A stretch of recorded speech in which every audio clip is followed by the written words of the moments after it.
Hi, my name is Alphonse. Welcome to my forest. I start out most days by chopping some wood. Then, I go hunt for some food. This is my headquarters, where I sleep and prepare my various meats. During my time in this forest, I've made a few friends.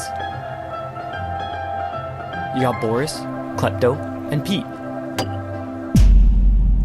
But ever since I came back from Afghanistan, things have been different. I'm not the only one in this forest. The government is hunting me down.